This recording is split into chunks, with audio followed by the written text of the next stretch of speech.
एक तरफ जहां ट्रंप ने भारत पाकिस्तान के बीच चल रहे ऑपरेशन सिंदूर को रोकने का ऐलान किया था, वहीं अब एक और खबर आ रही है जिसने ट्रंप पर शक करने का एक और कारण दे दिया है। आज हम बात करने वाले हैं एक ऐसी डील की जो सिर्फ अमेरिका और चीन तक सीमित नहीं है, बल्कि भारत के लिए भी बड़ी स्ट्रेटेजिक अपॉर्चुनिटी लेकर आ सकती है। डोनाल्ड ट्रंप ने किया है एक नई यूएस चाइना ट्रेड डील का ऐलान, जिसमें शामिल है रेयर अर्थ सप्लाई से लेकर चाइनीज स्टूडेंट्स की अमेरिका वापसी तक की बात। लेकिन सवाल है कि इंडिया कहां खड़ा है इस गेम में। तो चलिए आपको पूरी डील के बारे में जानकारी देते हैं। हमारे साथ इस वीडियो के लास्ट तक जरूर बने रहिएगा।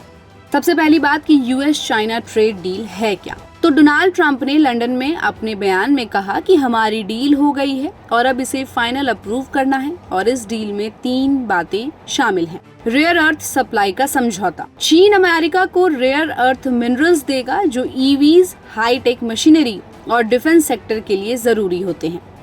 रेयर अर्थ क्यों इतनी बड़ी बात है? क्योंकि रेयर अर्थ मटेरियल्स जैसे कि नियोडाइमियम, लैंथनम और डिस्प्रोजियम ये सारे EV Motors, satellites, fighter jets और विंड टर्बाइंस तक में यूज होते हैं। और आपको जानकर हैरानी होगी कि चीन दुनिया की 90% रेयर अर्थ सप्लाई कंट्रोल करता है। इसलिए अमेरिका को इसकी सख्त जरूरत है और यही इस डील की सबसे अहम बात बन जाती है। हालांकि ये डील सिर्फ 6 महीने की सप्लाई लाइसेंस के साथ आई है, यानी चीन ने अभी भी कंट्रोल अपने पास रखा है। ट्रंप ने बताया है कि चाइनीज गुड्स पर अब टोटल 55% तक टैरिफ लगेंगे, यानी 25% पुराने वाले, 20% नए वाले और 10% बेस रेट। ट्रंप ने ये भी कहा है कि चाइनीज स्टूडेंट्स को फिर से अमेरिका की यूनिवर्सिटीज में एंट्री मिलेगी जो पहले रिस्ट्रिक्शंस में थे। ट्रंप एडमिनिस्ट्रेशन ने चाइनीज गुड्स पर काफी अग्रेसिव टैरिफ लगाया है। इससे अमेरिका की डोमेस्टिक प्रोडक्शन को और बूस्ट मिलने की उम्मीद है, लेकिन कंज्यूमर्स को महंगाई का सामना भी करना पड़ सकता है। उधर चाइना ने भी जवाबी टैरिफ 10% तक का लगाया है, लेकिन चीन अब तक स्ट्रेटेजिक मूड में है। अब आते हैं इंडिया के एंगल पर, जो इस डील से डायरेक्ट और इनडायरेक्ट दोनों तरह से अफेक्ट हो सकता है। देखिए, भारत के पास भी रेयर अर्थ रिजर्व्स हैं और अब भारत को ये मौका मिल सकता है कि वो रिलायबल सप्लायर बनकर उभरे।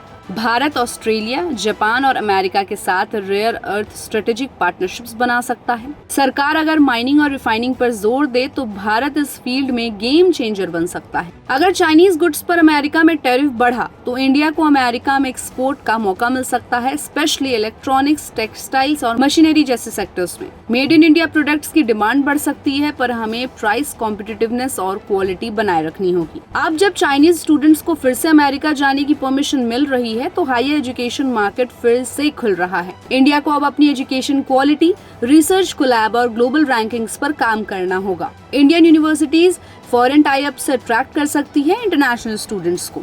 अब अगर यूएस चाइना फिर से लड़ते हैं तो ग्लोबल सप्लाई चेन अनस्टेबल हो सकती है, जिससे इंडिया भी इम्पैक्ट में आ सकता है। अब अगर चाइना रेयर अर्थ सप्लाई फिर से बंद कर दे तो पूरी दुनिया मुश्किल में पड़ सकती है। इसलिए सेल्फ रिलायंस बहुत जरूरी है। चीन एग्रेसिव तरीके से साउथ ईस्ट एशिया में अपनी पकड़ मजबूत कर रहा है। इंडिया को डिप्लोमेटिक तरीके से भी स्मार्ट रहना होगा। अब सबसे बड़ा सवाल है कि इंडिया को क्या करना चाहिए। तो रेयर अर्थ सेक्टर में निवेश बढ़ाना चाहिए, एक्सपोर्ट सेक्टर्स को और कॉम्पिटिटिव बनाना चाहिए, हाई एजुकेशन को ग्लोबल लेवल पर ले जाना और ट्रेड पॉलिसी को फ्लेक्सिबल और स्ट्रेटेजिक बनाना। फिलहाल इंडिया के बेहतर हालात हैं, लेकिन आने वाले समय में चीजें पीक पर पहुंचने से पहले भारत सरकार को अपना निवेश बढ़ाना चाहिए और अपने रिजर्व को बेहतर बनाना चाहिए। तो आपको क्या लगता है इंडिया का नेक्स्ट मूव क्या होगा? हमें अपनी राय कमेंट बॉक्स में जरूर बताएं और ऐसे ही अपडेट्स के लिए देखते रहिए गुड रिटर्न्स। हमारे चैनल को लाइक और सब्सक्राइब करना बिल्कुल भी मत भूलिएगा।